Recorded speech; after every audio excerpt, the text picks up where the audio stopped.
Vous écoutez Duo de Plume. Un livre, ça peut tout changer parce que ça crée du lien et un lien qui dure longtemps.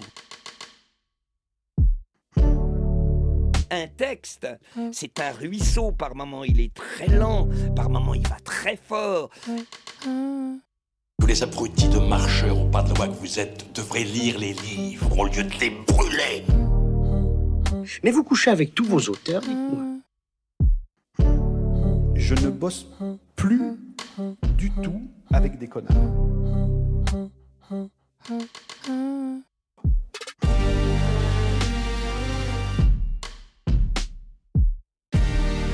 Bonjour et bienvenue sur le podcast littéraire Duo de Plume.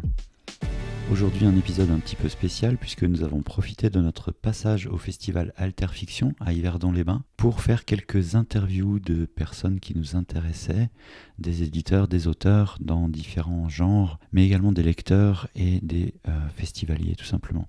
Alterfiction, c'est un tout nouveau festival de littérature de genre avec un concept totalement inédit qui nous a particulièrement séduit, Catherine et moi.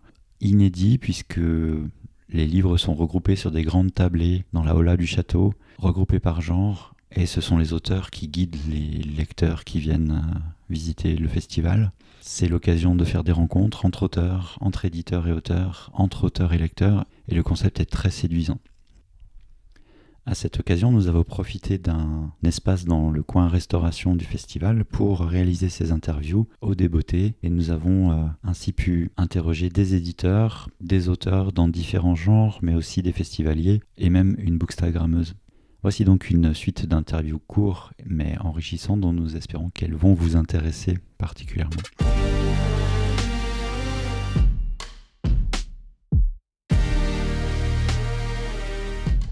Bonjour, bienvenue sur le podcast littéraire Duo de Plume. Nous sommes en direct du salon de littérature de genre d'Yverdon Alterfiction et nous accueillons à présent deux membres éminents de l'organisation du festival. Est-ce que vous pouvez vous présenter tous les deux ? Bonjour, je m'appelle Christophe Barrault, je fais partie du comité d'organisation d'Alterfiction et je m'occupe de beaucoup de choses, que ce soit au niveau de la coordination générale, de la signalétique, de la logistique, et puis de vérifier un peu que tout se passe bien durant ces 2 jours. Magnifique. Sarah Schneider, on m'a donné le titre un peu pompeux de directrice artistique, je trouve ça assez rigolo. En fait, je suis responsable de toute la partie contenu, que ce soit les auteurs, les éditeurs, les animations et aussi la gestion des bénévoles. Merci beaucoup. Alors avant de commencer l'interview proprement dite, je vais vous poser la question que nous avons posée à tous nos interviewés. Est-ce que vous pouvez définir Alterfiction en un seul mot ? Moi, je pensais à différent. C'est pas mal. Défi. C'est pas mal aussi. Vous validez cette étape. Alors, comme vous êtes quand même membre de l'organisation, on va vous demander pour nos auditeurs et tous les gens qui nous regardent aussi en vidéo de nous expliquer un petit peu le concept d'Alterfiction et en quoi il est différent des autres salons littéraires. Alors, Alterfiction, c'est un festival littéraire qui effectivement fait les choses différemment, dans le sens où, au lieu d'avoir des tables classiques avec un auteur derrière une table, on a cassé tout ce système, on a créé des îlots. Chaque îlot regroupe des romans ou des BD par genre, donc les polars, la fantasy, la romance, la science-fiction, etc. Et l'objectif, c'était plutôt d'avoir les auteurs autour de ces îlots, un peu comme des électrons libres, qui viendraient présenter leurs romans, mais plus sur appel que vraiment par défaut, on va dire ça comme ça. On a aussi essayé de casser les codes avec, en les mettant derrière un bar pour qu'ils puissent servir des verres à leurs lecteurs, à leurs lectrices. On a aussi beaucoup d'autres choses qui vont autour, que ce soit les illustrateurs en live qui sont projetés durant tout le festival, et bien sûr des animations qui vont parler de cette littérature de genre. Il y a un dernier détail qui n'est pas un détail, mais qui est vraiment une vraie différence par rapport à d'autres salons, c'est qu'on accepte aussi très volontiers les auteurs qui sont auto-édités. On a à peu près un bon tiers des auteurs ou des romans qui sont présentés qui sont auto-édités, ce qui est très rarement le cas dans les festivals littéraires classiques. Et il faut le souligner effectivement. Alors, comme Christophe nous a bien présenté le concept du salon, on va demander à Sarah de nous expliquer un petit peu quels étaient les défis auxquels vous avez dû faire face. On rappelle que c'est un salon, c'est une première édition pour ce salon, donc c'est toujours un peu difficile d'essuyer les plâtres. Quels étaient les défis, Sarah ? Alors les défis, ils étaient surtout au niveau de cette spécificité en fait de présenter tous ces livres avec une caisse centrale, comme une immense librairie. Mais en fait, les auteurs qui sont les fournisseurs des ouvrages sont tous nos distributeurs et nos fournisseurs. Et donc, il fallait coordonner ça, il fallait avoir toutes ces informations en amont pour pouvoir lister les livres. Et nos fournisseurs les amenaient finalement à la dernière minute. Et donc, d'un point de vue logistique, pour les auteurs, c'était un travail énorme par rapport à un autre salon où, en fait, on loue une table nue. Et l'auteur vient, il pose ses livres, il les vend lui-même, il les encaisse lui-même. Et je dois dire que j'ai dû me motiver pas mal dans ces dernières semaines pour me dire oui, ça vaut la peine notre concept, il est différent, on fait ça pour le public parce qu'il y a une vraie liberté, il y a une vraie richesse en fait pour les gens de pouvoir déambuler tranquillement dans cette immense librairie et d'avoir l'auteur à disposition. Et j'ai dû vraiment me motiver pour me dire ça vaut la peine, on le fait pour les gens. Et en fait, ça marche. Je crois qu'ils apprécient énormément. Donc, ça valait tout le travail. C'est en tout cas l'impression que ça donne, effectivement. Alors, tu anticipes un petit peu ma question suivante, parce que j'allais vous demander, même si, évidemment, là, au moment où on enregistre, on est à quelques heures de la fin du salon, c'est pas encore terminé.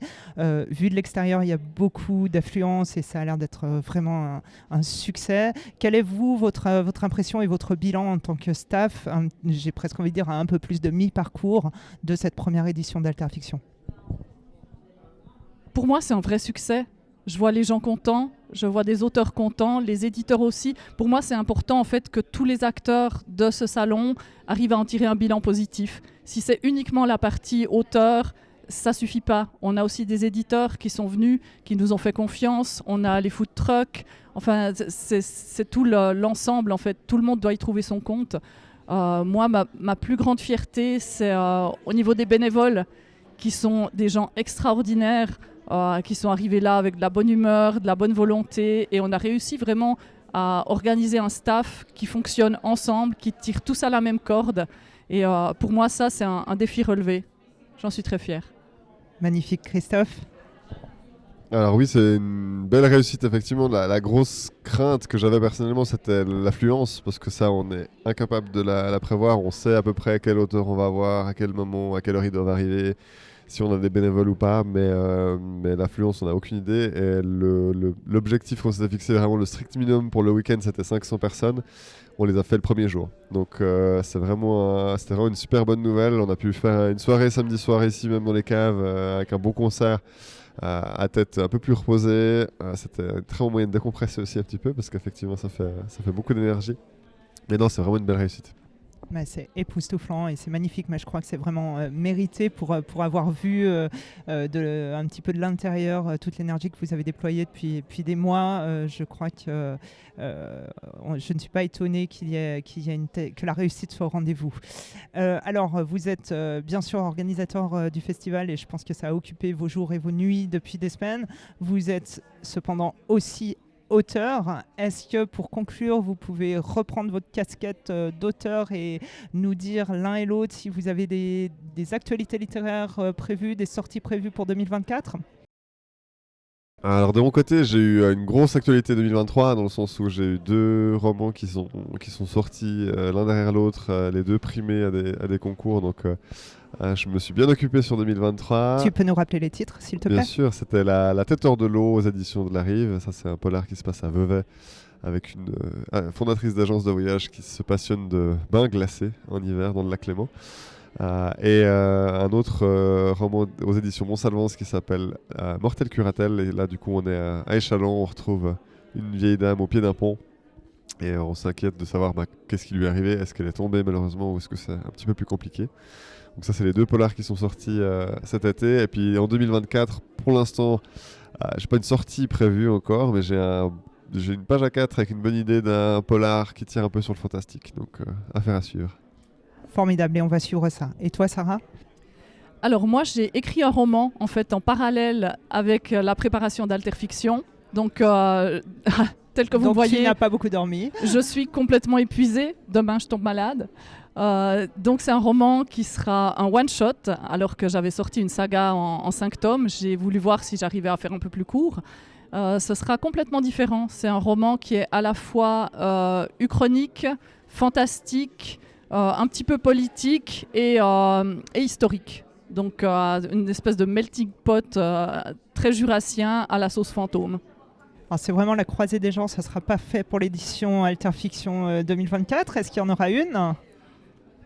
Alors, à voir, encore à discuter. De toute façon, l'événement va devenir récurrent. Maintenant, On espère. à quelle fréquence, on ne sait pas. Mais c'est vrai que s'installer d'année en année, c'est aussi quelque chose de chouette, donner rendez-vous aux gens d'une année à l'autre. Pas qu'on nous oublie. En tout cas, je suis sûre que toutes les personnes qui sont venues au festival aujourd'hui seraient demandeuses, que ce soit les auteurs ou que ce soit les lecteurs. Christophe ? Ouais, je voulais juste ajouter que effectivement la fréquence était, on s'est dit on fait cette première édition, on essaie d'y survivre et on regarde ce qui se passe parce qu'on n'avait pas non plus idée si ça allait marcher ou pas. Là, on est vraiment sur quelque chose de très positif, donc probablement effectivement que ça va se refaire. Après, est-ce que c'est tous les ans, tous les 2 ans ? De toute façon, l'idée c'était aussi d'avoir quelque chose. En tout cas, ma vision personnelle, je n'ai pas encore causé avec le comité, donc à voir. Mais j'ai un peu l'impression qu'on a vraiment quelque chose de très différent qui pourrait avoir une espèce de marque à part entière et du coup qui permettrait justement de pouvoir peut-être organiser des événements de moindre ampleur plus régulièrement pour avoir vraiment quelque chose qui revienne à différentes sauces et puis qui permette d'avoir un peu la grande messe tous les 2 ans peut-être. Encore une fois, c'est à voir. Puis comme ça, on attend de voir. Là, moi, je suis tombé malade avant Alterfiction, d'où les M transformés en B. Mais on te comprend très bien quand même. Et on comprend aussi que la fatigue soit quand même un petit peu écrasante pour vous, mais je crois, encore une fois, ça valait vraiment la peine. Et un immense merci à vous pour l'organisation de cet événement. Merci à toi pour cette interview. Avec plaisir. Merci à Duo de Plume, tous les deux. Merci, au revoir.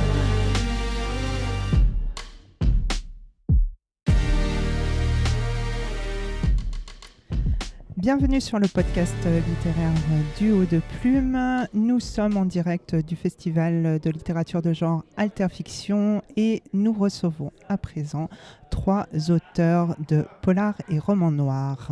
Pouvez-vous vous présenter ? Alors, je m'appelle Noémie Charmois, j'ai 19 ans et puis j'écris du polar. Emmanuel Robert, j'ai un peu plus que 19 ans, j'écris aussi du polar. Nicolas Genoux, j'écris aussi du polar, entre autres. Et quel âge as-tu, Nicolas ? Et il y a des choses qui ne se répondent plus. Je sens que ça va être l'interview qui va être compliquée. Ça avait roulé jusque-là, mais voilà, j'ai mal choisi les auteurs. Bien. Alors, la question traditionnelle que nous avons posée à tous nos interviewés et qu'on vous pose également à vous, est-ce que vous pouvez définir Alterfiction en un seul mot ?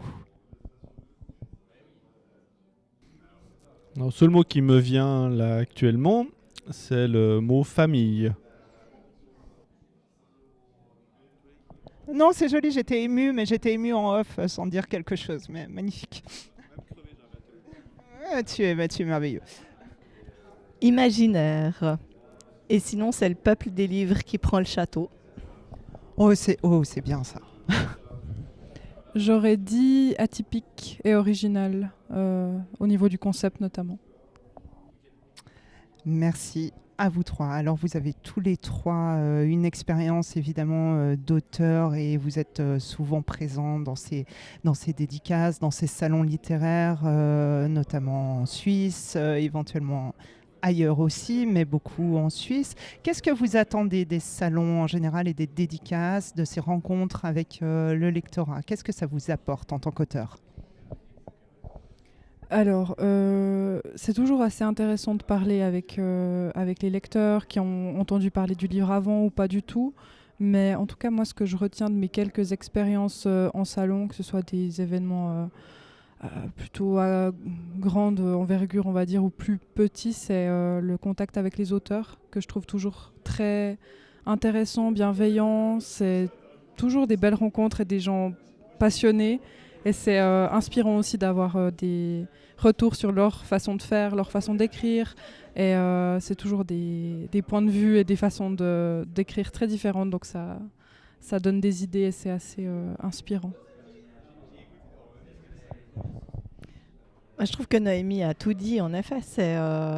C'est la rencontre avec plein de gens, que ce soit les lecteurs ou que ce soit les autrices et les auteurs. C'est vraiment génial de rencontrer des gens, soit qu'on a lu, soit qu'on connaît de nom, et puis de pouvoir avoir ces échanges, parce que écrire, c'est quand même assez solitaire. Donc de pouvoir aussi confronter nos manières d'écrire, nos visions du monde. Là, tout à l'heure, j'ai une lectrice qui me disait « Mais moi, j'écris des tas de romans, mais en fait, je les finis jamais. » Je dis « Finis saison 1 et puis écrivez-moi sur mon site emmanuelrobert.ch quand vous l'aurez terminé. » Et puis elle m'a dit « Ah, mais comme ça me donne un but. » Et puis ça, je trouve que c'est assez merveilleux comme rencontre. Une carrière de coach littéraire est née, peut-être, hein. Parce que tu n'es pas tellement occupé. Hein. Non, difficile de rajouter quelque chose après ça. C'est vrai que le mot rencontre, c'est ce qu'on attend le plus des salons. C'est aussi quelque part prendre un bain littéraire quelque part. Que ce soit justement avec les genres, le polar, le fantastique, la fantasy. Nager dedans, on est dans notre élément, on est entre gens qui ont tout ce petit grain de folie que tout écrivain doit avoir. Et ça fait du bien, on se sent moins seul, effectivement. Il n'y a plus le côté solitaire, effectivement, de l'écriture, mais on dit, tiens, il y a des gens comme nous. C'est vrai, c'est vrai. Et est-ce que finalement le fait que Alterfiction, c'est un salon qui débute, qui se lance, qui est encore modeste, est-ce que vous pensez qu'il a autant de potentiel et autant d'intérêt que les gros salons comme le Livre sur les quais ou Genève comment est-ce que vous faites une sorte de hiérarchie entre les salons ou est-ce que pour vous c'est le même plaisir ? En tant que membre de l'organisation, ça va être difficile de rester... honnête. De rester les pieds sur terre. Mais il y avait déjà une vision avec Alterfiction qui est un petit peu différente des autres salons. À la base, Alterfiction est quelque part l'anti-livre sur les quais. Dans le sens que... Alors, c'est pas rien de négatif sur le livre sur les quais. Ils font un magnifique travail. Mais on a voulu prendre le contre-pied complètement en déstructurant le côté bétaillère qu'il y a, c'est-à-dire tous les écrivains alignés comme des bœufs derrière leur table et tout ça. Tu vas te faire des amis. Non, c'est une autre façon de voir, simplement. Oui, mais on a voulu faire quelque chose de différent. Maintenant, on va voir comment va évoluer le festival. Est-ce qu'on reste dans les murs du château ? Est-ce qu'on sort et est-ce qu'on grossit ? Je veux dire, le livre sur les quais, je crois que c'est 35 000 personnes. C'est juste pas possible dans le château en 2 jours, mettre 35 000 personnes ici. Donc, on va devoir faire des choix entre la quantité, la qualité des choses. On a essayé plein de trucs ces 2 jours. On attend les retours, on verra bien ce que ça donne. Mais je pense que le côté convivial, familial... et puis bien déstructuré, ça on veut le garder. C'est un petit peu différent, on va pas régater avec Genève et Morges. Non, je pense que c'est pas le but. Et puis à contrario, c'est vrai qu'on en discutait tout à l'heure avec Christophe Barrault, qui fait aussi partie du comité d'organisation et qui disait que la manifestation avait l'air d'être un beau succès où les prévisions et les attentes en matière d'affluence avaient déjà été atteintes dès le premier jour, hein, avec plus de 500 entrées dès hier soir. Donc je crois qu'effectivement, il faut se poser la question de comment on va faire quand il y aura 35 000 entrées, et ça c'est vrai. Mais pour moi, il n'y a pas de petit salon. C'est la première chose. Et puis la deuxième chose, c'est que je trouve super dommage d'opposer des salons en disant tel salon c'est mieux parce que ceci, c'est cela. L'essentiel, c'est qu'ils aient leur spécificité. Et le livre sur les quais, il a sa spécificité et c'est un endroit merveilleux. Et le salon Alterfiction, il a sa spécificité. Il a réussi en une édition à créer aussi son univers. Il me fait penser au marché de Noël à Morges qui a aussi lieu dans un château. Mais dans le sens où, voilà, l'essentiel, c'est que c'est de créer un événement qui a une expérience unique pour les personnes qui le visitent, que ce soit les autrices, les auteurs, les visiteuses, les visiteurs. Et en cela, je trouve que Alterfiction fait complètement le job. C'est vrai que c'est différent. Il y a des autrices et des auteurs au bar. Donc, il y a vraiment une originalité qui personnellement me plaît. Je ne l'opposerai pas à d'autres originalités. Je pense que c'est une réponse pleine de sagesse. Merci Emmanuel. Noémie. Que dire après tout ça? En tout cas, je suis tout à fait d'accord avec ce que Emmanuel a dit. Et après, à titre personnel, j'aime beaucoup le concept, en tout cas la relation entre lecteur et auteur que propose Alterfiction. Je suis assez réservée, je suis assez timide parfois, et du coup, d'avoir cette barrière qui se casse, c'est un peu plus... c'est un peu plus facile d'aller à la rencontre des gens, de discuter, etc. Et je me suis aussi mise à la place de la lectrice parce que j'ai acheté des livres, j'ai discuté avec des auteurs. Et j'ai aussi trouvé que c'était une expérience un peu plus agréable, même si, comme Emmanuel a dit, je ne catégoriserai pas, je ne ferai pas de hiérarchie des façons de faire et des salons. Mais le fait est quand même que, autant d'un point de vue d'autrice que de lectrice, j'ai trouvé que c'était assez rafraîchissant et que ça permettait aussi d'avoir un peu plus de liberté, et puis c'est assez agréable de faire comme ça. Mais ça doit faire plaisir aux membres de l'organisation qui sont bien fatigués et qui n'ont plus d'émotion maintenant, mais qui, quand ils verront le replay et qu'ils entendront le podcast, ils seront ravis. Et merci pour elles, merci pour eux. Alors, pour conclure, on va un petit peu prendre des nouvelles de votre carrière d'auteur et vous demander à tous les trois si vous avez des sorties littéraires prévues pour 2024, des projets en cours, ou à défaut nous rappeler vos derniers romans, s'il vous plaît. Alors moi, je suis en train d'écrire le deuxième. Je suis à peu près un peu plus de la moitié, mais j'ai connu un gros coup de frein en termes d'écriture depuis la rentrée de l'université, parce que j'ai de nouveau beaucoup de travail par rapport à ça et ça prend la priorité malheureusement. Mais j'essaie quand même d'y consacrer un peu de mon temps libre, et je vais essayer de terminer ce projet dans l'optique de commencer quelque chose d'autre qui me tente depuis assez longtemps. Mais du coup, pas de sortie en 2024 prévue, mais plusieurs projets qui me travaillent. Bon, alors on va devoir patienter un petit peu, mais on patientera avec grand plaisir et un petit peu d'impatience quand même. Donc arrête un peu de bosser les cours, s'il te plaît, il y a quand même des priorités. Emmanuel ? Alors en course à pied, mon surnom c'était l'escargotte, et je pense qu'en littérature on va pouvoir me donner le même, dans le sens où Dormez en paix est sorti au mois d'août, fin août 2023, il continue sa vie, je fais le tour de la Suisse romande et au-delà, donc je vais laisser Dormez en paix continuer sa vie, et puis petit à petit me remettre à écrire quelque chose, mais c'est vraiment pas pour tout de suite. Je prends le temps, je fignolerai mes personnages, et puis on en reparle volontiers en temps voulu. Bon, c'est vrai qu'il vient juste de sortir en même temps, donc il faut le laisser vivre un tout petit peu. Nicolas ? Alors moi, c'est un petit peu l'inverse, parce que ça fait 2-3 ans que j'ai rien ressorti, mais je suis quelqu'un qui bosse toujours sur plusieurs projets en même temps, un petit peu hyperactif.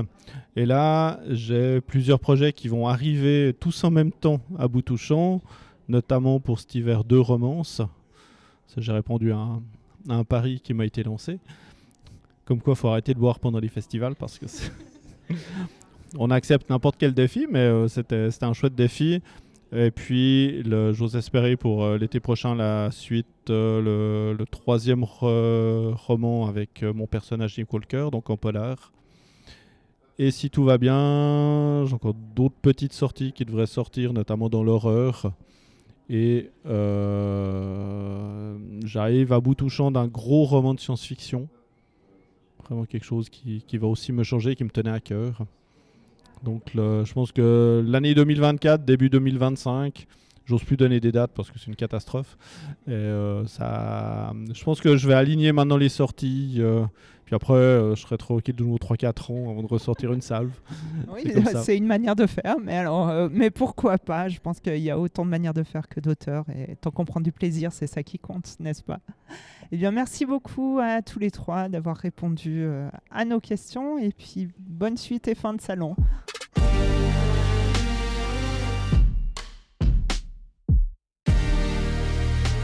Bienvenue sur Du Haut de Plume. Aujourd'hui, nous sommes à Alterfiction et nous recevons plusieurs auteurs de romances. Est-ce que vous pouvez vous présenter? Katia Lazan, éditée aux éditions Cyplog. J'écris de la romance contemporaine rock'n'roll, du fantastique et de la fantasy. Charlène Kobel, je suis auto-éditée et j'écris de la romance young adulte et de la romance douce. Méline Darsk, j'écris de la romance érotique dans 2 maisons d'édition, JLP et Vipérine. Elisa Alberté, j'écris de la romance contemporaine slow burn, en auto-édition.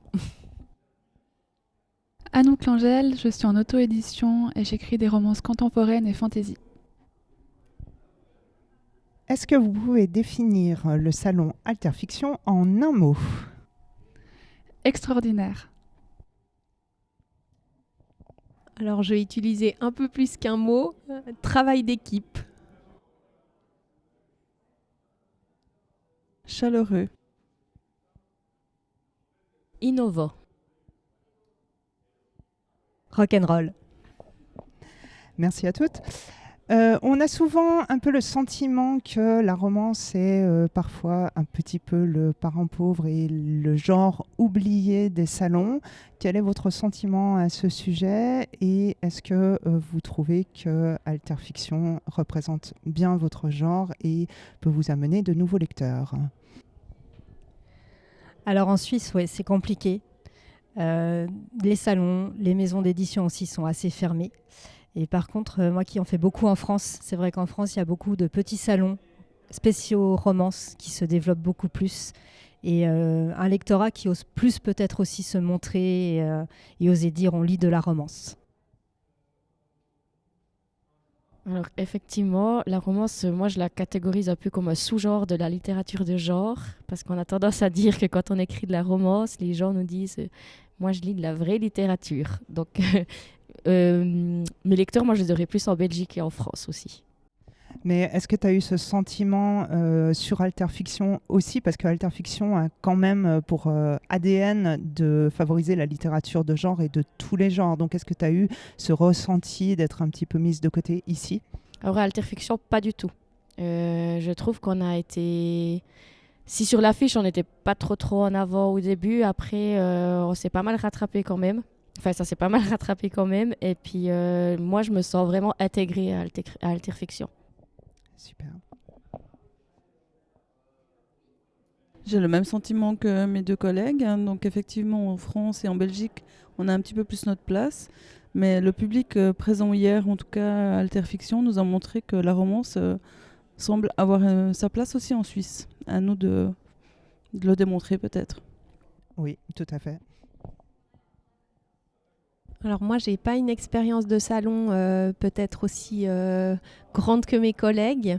Alors j'ai aussi cette impression qu'au niveau France, Belgique, il y a des salons spécifiques à la romance. Donc peut-être il n'y a pas ce côté où la romance est exclue. En Suisse, il n'existe pas ça, spécifiquement à la romance. Par contre, je n'ai pas du tout eu le sentiment d'exclusion à Alterfiction. Ça a vraiment fait partie des genres qui étaient inclus dans le salon. On a notre stand spécifique à la romance, donc clairement, j'ai pas du tout senti j'ai pas eu cette impression-là du tout ici. Et puis les lecteurs au rendez-vous, apparemment. Oui, j'ai l'impression qu'ils sont au rendez-vous, ouais, clairement. Anouk? Alors, même ressenti que les collègues. Je dirais aussi qu'en librairie en Suisse, on est fatalement un peu mis de côté. Comparé, par exemple, quelqu'un qui arrive avec du polar, il va être pris. Et nous, avec la romance, on a des noms. Donc voilà. Et au niveau d'Alterfiction, je trouve qu'on est vraiment sur un même pied d'égalité avec tous les autres genres. Donc c'est super, ça laisse une porte ouverte, enthousiasmante pour l'avenir, si je comprends bien. Oui. Magnifique. Est-ce que vous avez une actualité à venir sur le plan littéraire en 2024 ou des projets en cours? Dites-nous un petit peu comment on va vous trouver et trouver vos livres les prochains. C'est quoi? Alors, cette année, j'ai sorti Au cœur du groupe. Et l'année prochaine, je vais sortir une romance fantasy. Alors, moi, je réédite ma saga, ma toute première saga. Donc, j'ai tout retravaillé. Donc, il y a les 2 premiers tomes qui sortent cette année. Enfin, le premier qui est déjà sorti, le deuxième qui arrive en décembre, et le 3 et le 4 qui arrivent en tout début d'année prochaine. Et la saga s'appelle? Quand je respire. Merci. Moi, au niveau d'un projet, j'ai Opium qui était sorti en tome 1, qui va être réédité en un seul tome. En fait, ça devait être une duologie et finalement, ça sera un seul tome qui va sortir en 2024. Alors moi, j'ai un projet en 2024, mais ce n'est pas de la littérature. C'est un bébé qui va arriver au mois de mai. Donc du coup... On te félicite. Merci. C'est bien mieux qu'un roman. Mais par contre, ma dernière sortie, c'est ma duologie Douce que j'ai mis en intégrale en un seul tome, qui est sorti en octobre 2023. Et puis moi, j'ai eu une sortie au mois de mai, Luc Ptiker, une romance rock'n'roll. Et en 2024, je ne sais pas si sortira en 2024, encore en 2025, ce sera plutôt dans le milieu sportif, avec un sport un peu méconnu qui s'appelle le snow scoot. Voilà, mais avec un sujet un peu sombre derrière, mais je laisserai les lecteurs découvrir. Ça s'appellera Freeride. On se réjouit, merci beaucoup à vous 5 pour vos réponses et bonne suite de salon. Merci.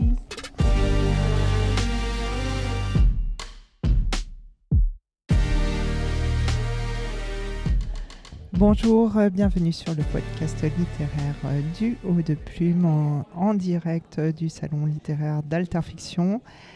Aujourd'hui, nous recevons Zabouk, célèbre bookstagrammeuse qui nous fait l'honneur de sa présence. Zabouk, peux-tu te présenter s'il te plaît? Mais volontiers, bonjour. Alors moi c'est Zabouk, Isabelle dans la vraie vie.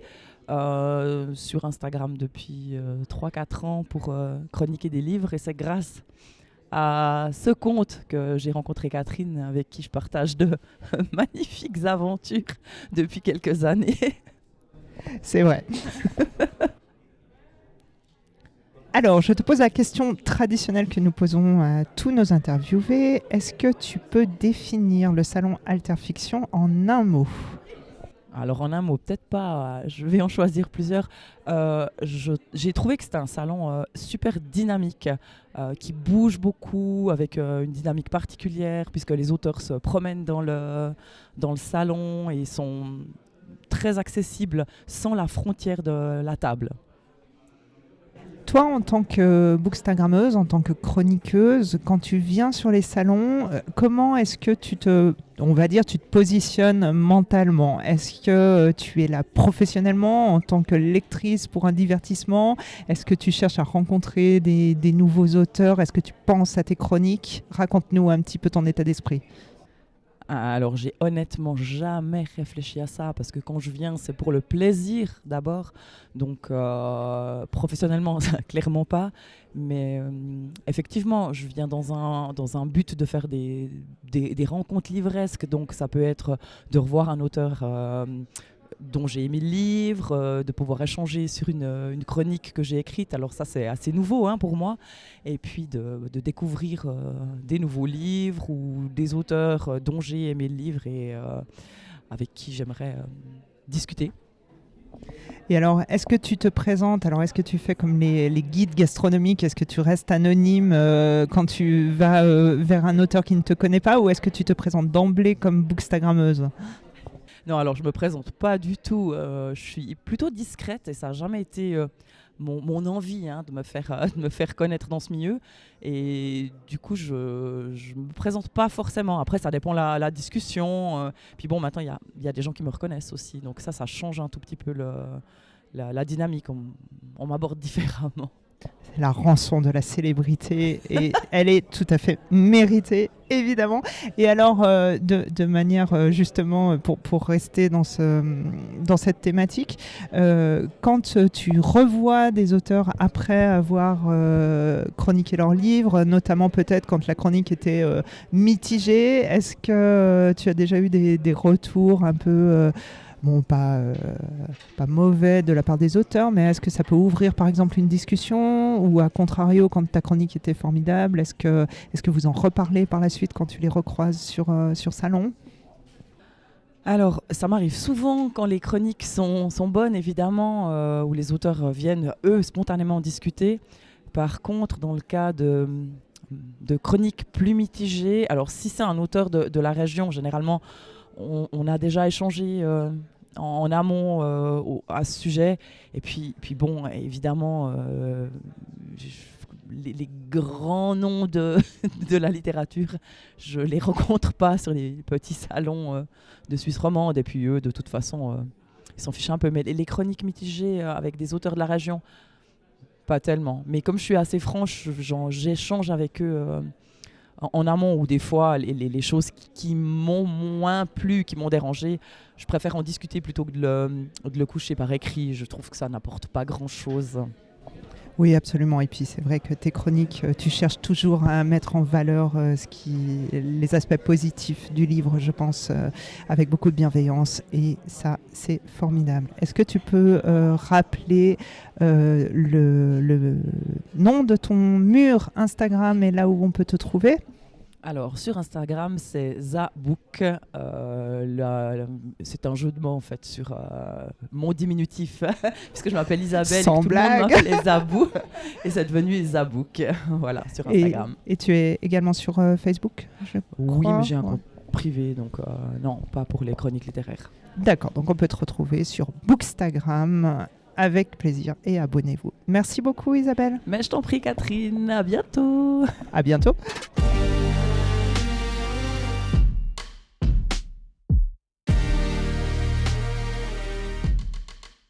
Bienvenue sur Duo de Plume.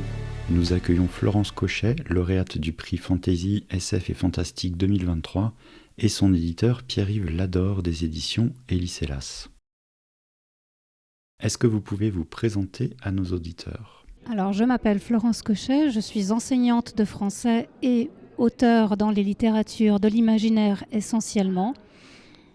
Je crois qu'on arrive au bout. Pierre-Yves Lador, j'étais bibliothécaire, je suis éditeur, écrivain. Tous les métiers du livre m'ont intéressé, j'ai même fait de l'impression aujourd'hui chez Hélicelas, directeur de la collection dans laquelle on a publié Florence Cochet. Merci. Avant d'en venir au prix et vos impressions, je vous propose la petite question rituelle. Si vous deviez définir Alterfiction en un seul mot, ce serait quoi ? Genre. Alors, autre, alter, c'est-à-dire tout. Ah oui, vous faites preuve d'une grande originalité. Florence, peux-tu nous parler en détail de ton prix ? C'est un recueil qui est centré autour de la femme, et la femme en tant que créature à la fois humaine, inhumaine, trop humaine. C'est un recueil qui montre les multiples facettes et qui va permettre de découvrir que les femmes ont une capacité de résilience impressionnante et surtout qu'elles sont capables de se venger, donc il faut s'en méfier. Pierre-Yves, en tant qu'éditeur, qu'est-ce qui t'a séduit dans ce texte ? Tout. Mais je vais quand même détailler un petit peu l'écriture. Moi, j'aime les écritures un peu baroques.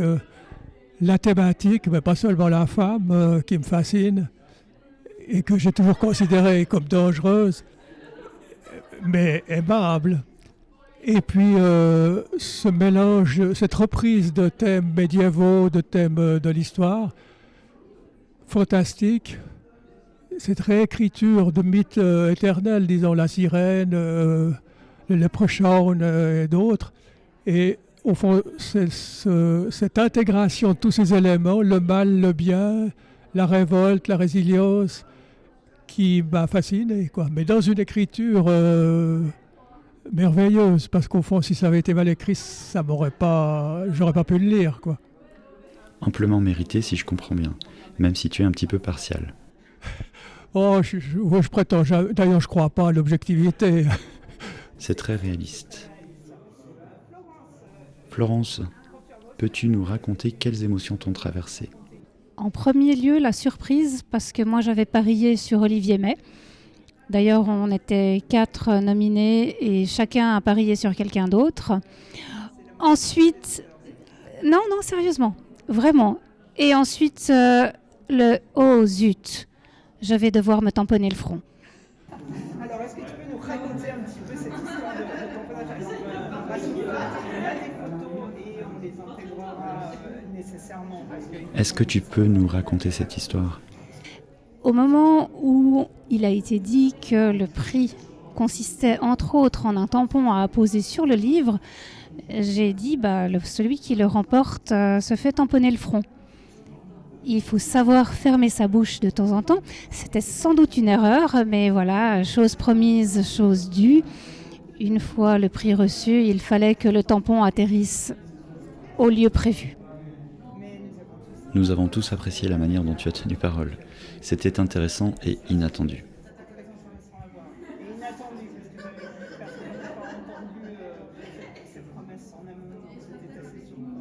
Voilà. Penses-tu que ce prix vertu ou comment est-ce que tu vois ce prix par rapport à la suite de ta carrière ? Est-ce que tu penses que ça va t'apporter Comment vois-tu ce prix par rapport à la suite de ta carrière ? Penses-tu que ça va t'apporter une notoriété ? Comment tu vois la suite ? Je vois surtout en fait le fait que ce recueil a fédéré. Et ça fait beaucoup de bien en tant qu'auteur. Ensuite, j'espère que le fait d'avoir un tampon rouge sur le livre permettra de toucher un autre public. Maintenant, j'espère vraiment que du point de vue aussi de l'éditeur, ça apportera quelque chose en plus à ce recueil et qui se fera découvrir par de nombreux lecteurs. Justement, habile transition, on va passer le micro à Pierre-Yves. Du point de vue de la maison d'édition, avoir une de tes auteurs lauréate d'un prix, qu'est-ce que ça implique ? Du point de vue de la maison d'édition, avoir une de ses autrices lauréates d'un prix, qu'est-ce que ça change ? Y a-t-il des retirages en discussion ? Alors, on existe depuis 12 ans. C'est le 3e prix que nos auteurs récoltent. Donc, je ne peux pas vous dire ce qui s'est passé les 9 premières années, mais disons que c'est toujours bien. Au fond, notre problème, c'est non seulement de recevoir un bon livre et de le publier, c'est après de lui donner une vie, prolonger sa vie. Et les prix, de ce point de vue-là, servent quand même à quelque chose, quoi qu'on dise. Et on va promouvoir un petit peu maintenant. On va ajouter à toutes les vertus de ce livre le fait qu'il ait été primé. Mais retirage, c'est encore un peu tôt. Il faudra voir si le public suit le mouvement, quoi. Mais c'est vrai que c'est toujours une joie, à la fois pour nous et nos auteurs, une reconnaissance du travail des uns et des autres. Bien sûr. Florence, dans ton actualité littéraire, as-tu des sorties en cours, des projets prévus pour 2024 ? Est-ce que tu as des projets en cours, des sorties prévues pour 2024 ? Alors, aucune sortie en cours. Je suis en cours d'écriture du roman qui a reçu une bourse de Pro Helvetia. Et il va vraiment falloir que je dégage le temps pour le terminer, le relire de manière correcte et enfin l'envoyer à l'organisme. Ce sera dans quel genre ? Alors, ça sera vraiment dans la littérature jeunes adultes avec des thématiques un peu actuelles, voire même totalement actuelles, puisque je vais parler de pervers narcissiques et puis d'homosexualité.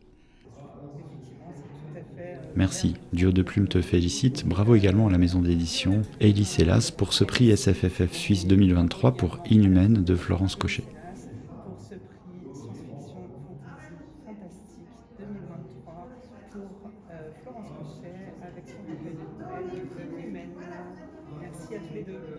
Merci à vous.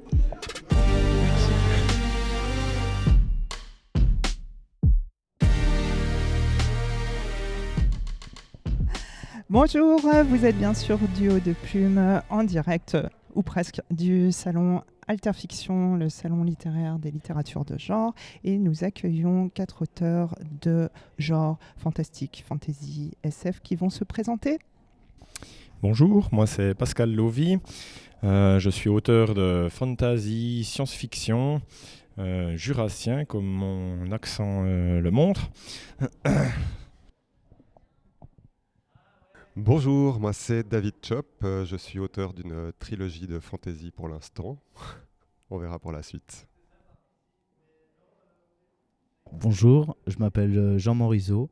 J'ai publié un roman, le premier tome d'une saga de fantastique. Et voilà, et je suis de Genève.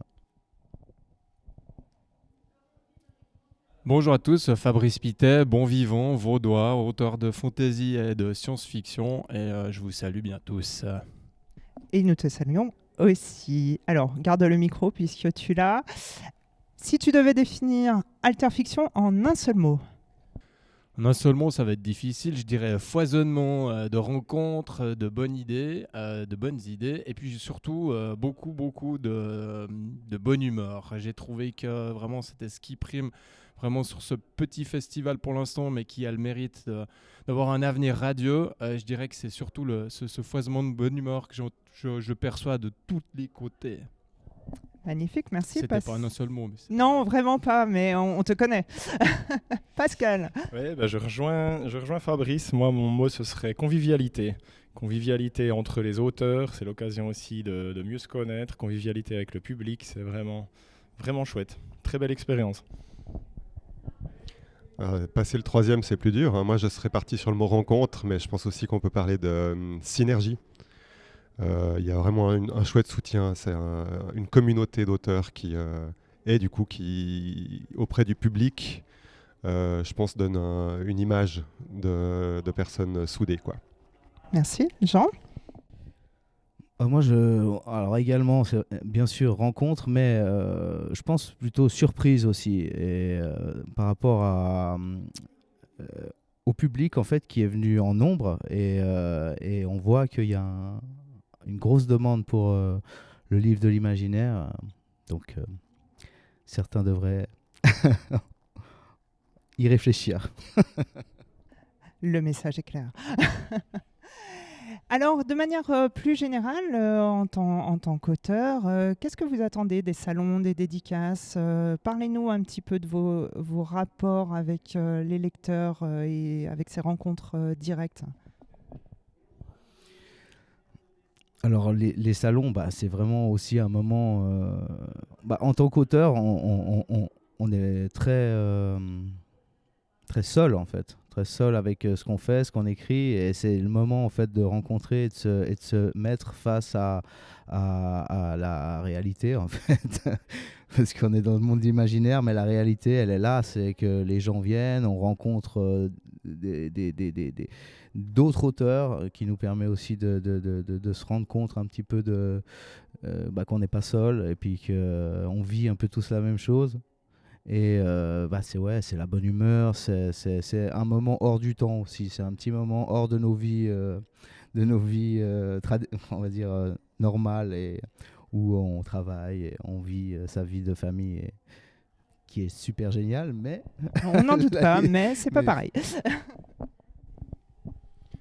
Bon, moi je peux pas encore parler d'habitude, des salons, j'en ai fait 3 on va dire. Ce que j'en attendais, est-ce que j'y retrouve, voilà, ouais. Micro. Voilà, ce que j'en attendais, est-ce que j'y retrouve, c'est un peu de sortir de la boîte, quoi, en fait. Quand je crois qu'en fait, qu'on soit auto-édité ou édité, il y a vraiment un job qui revient à l'auteur, d'être là pour vendre, pas forcément uniquement au sens financier du terme, mais pour vendre son travail. Le faire découvrir. Le faire découvrir. Et puis, pour moi, c'est un gros challenge. C'est aussi un émerveillement, en fait, de rencontrer des gens qui s'intéressent à ce qui est sorti de notre imaginaire dans des moments où on était, comme le disait Jean tout à l'heure, seul avec notre histoire. Et puis, par contre, je sors lessivé de ces salons. C'est c'est le lave-linge, quoi. Je crois qu'on est tous à la même.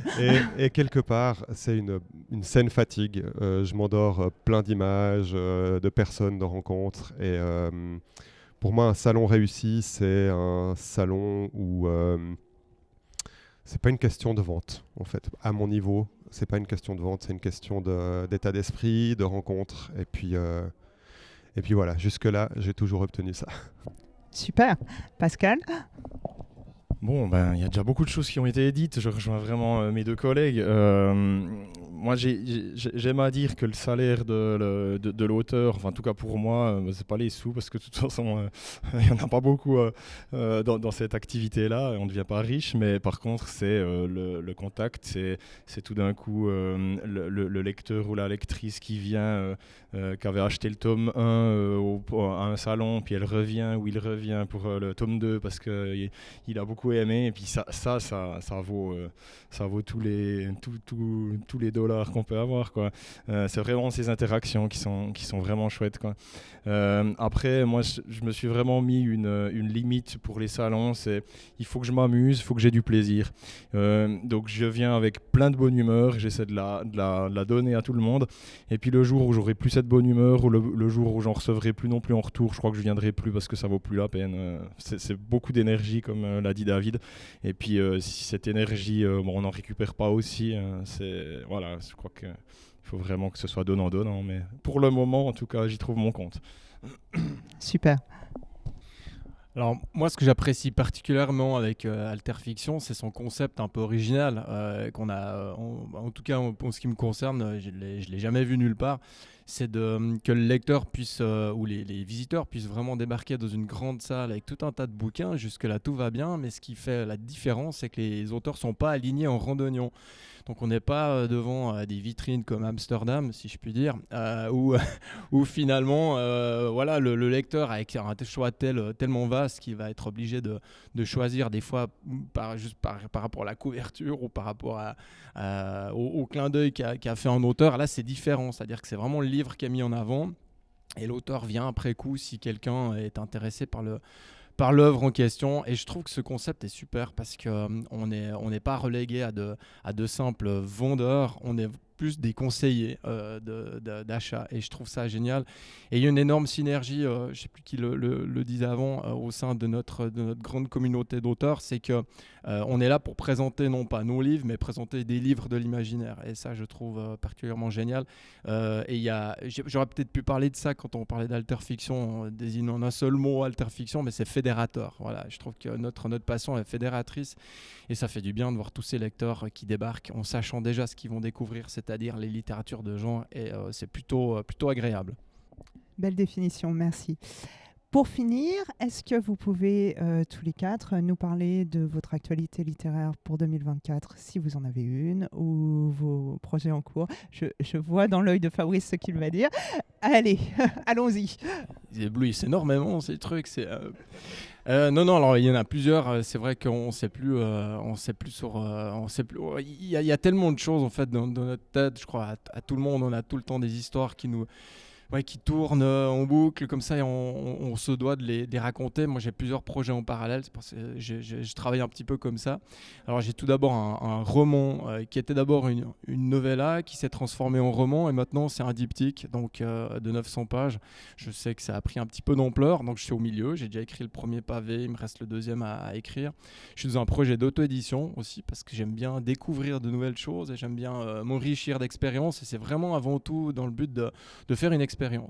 J'ai 2-3 autres projets en cours, mais qui sont encore à l'état d'embryon, donc du coup je ne vais pas en parler. Et j'ai aussi un projet, un projet d'écriture à 4 mains, ce qui est une grande première pour moi, et j'en profite pour dire à la planète entière que ça sera génial et que je me réjouis d'arriver au bout. Et à ta co-auteur qu'il faudrait qu'elle se bouge, c'est ça? Oui, non, mais je l'aime trop pour dire ça. Non, c'est réciproque. Qu'elle prenne son temps, et on est en train de faire un truc génial. Oui, tout à fait. Mais je me souviens plus du tout de son prénom, donc j'ai un énorme trou de mémoire. Il me semble qu'elle a écrit pas mal de choses. Emma quelque chose, je sais plus. Emma, là c'est l'ours Paddington, je sais plus. Bref, voilà. Je te remercie de ne pas citer. Ta discrétion légendaire, c'est parfait. Alors de mon côté, contrairement à Fabrice, j'arrive pas à avoir plusieurs projets en même temps, ça me prend trop la tête. Donc après avoir terminé mon ancien projet Terre hantée, qui a été le dernier tome a été publié en fin 2022, début 2023 j'étais un peu en recherche de ce que j'allais faire. Est-ce que je rajoutais un tome à ma saga de fantasy ou est-ce que j'inventais quelque chose de complètement nouveau? Puis finalement je suis parti dans cette optique-là, donc je vais pas publier en 2024, ça c'est sûr, mais je me suis engagé dans ce nouveau projet. Puis ça commence bien, c'est bien tripant, ça part dans tous les sens. Alors quand on me demande quel est le genre, j'arrive pas parce que c'est un peu multimonde avec plusieurs univers différents. On passe de contemporain à fantasy, à science-fiction, il y a un peu tout qui y passe. Et puis je m'amuse comme un petit fou. Et ça, ce serait éventuellement une sortie qu'on pourrait espérer en 2025 ? Ouais, alors j'ai du mal à savoir. J'ai plusieurs tomes en tête. La question c'est est-ce que je vais sortir le premier tome sans avoir écrit les suivants, ce qui peut être dangereux parce que des fois toujours le dilemme. Voilà, après on peut plus changer le premier tome si on a une meilleure idée dans le tome 2, puis on doit modifier quelque chose dans le tome 1. Donc je sais pas encore. Très bien, eh bien en suivant ton actualité, on saura tout. David ? Alors en ce qui me concerne, j'ai l'impression que ma première trilogie qui est sortie en auto-édition en fin d'année dernière, elle n'a pas encore vraiment vécu. Et puis je suis trop dans les dimensions de la promotion de tout ça pour m'être relancé dans l'écriture. J'ai plein d'idées, j'ai plusieurs projets de romans dans des styles différents.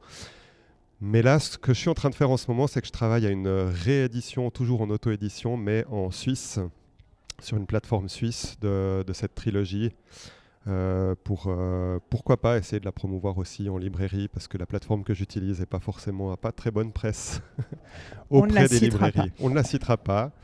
Et voilà, je veux faire une réédition. Ça m'a aussi permis d'intégrer quelques corrections liées au premier lectorat de cette trilogie. Et puis j'espère qu'elle satisfera un nouveau public. On te le souhaite. Et Jean ? Moi, alors j'ai donc Sisyphe, le secret des dieux, qui est sorti en 2022. Et là, en ce moment même, normalement j'aurais dû l'avoir pour Alterfiction, mais j'ai le tome 2 qui est en correction. Il y a tout qui est prêt, tout est parti, mais bon, c'était un peu short pour l'avoir ici. Donc je l'aurai très certainement en fin d'année, au mois de décembre. Ça sera Sisyphe, le souffle divin. Donc c'est le 2e tome. Et là, je suis en train d'écrire le 3e. Je suis en pleine écriture du 3e. Et, ça sera une trilogie ? Ça sera une trilogie et ça s'arrête comme ça. Donc voilà. Je pense 2025. Je pense en 2025, j'aurai le 3e. Si j'ai le temps d'écrire. Et autrement, j'ai plusieurs idées de romans. Mais voilà, j'ai envie de terminer ça pour arriver à la fin de ma trilogie. Comme bien souvent j'entends, c'est une saga, mais il y a la fin. Non, il n'y a pas la fin. Et les gens ont souvent peur que ça se finisse jamais. C'est souvent la comme crainte des lecteurs. De grands auteurs qui ont jamais fini ou qui ne finiront sans doute jamais leurs œuvres. Donc voilà, j'ai envie de finir ça. Et une fois que c'est clos, partir à autre chose. Un projet à la fois, c'est sage aussi, surtout quand c'est un gros projet. Merci beaucoup, messieurs, et bonne suite de salon.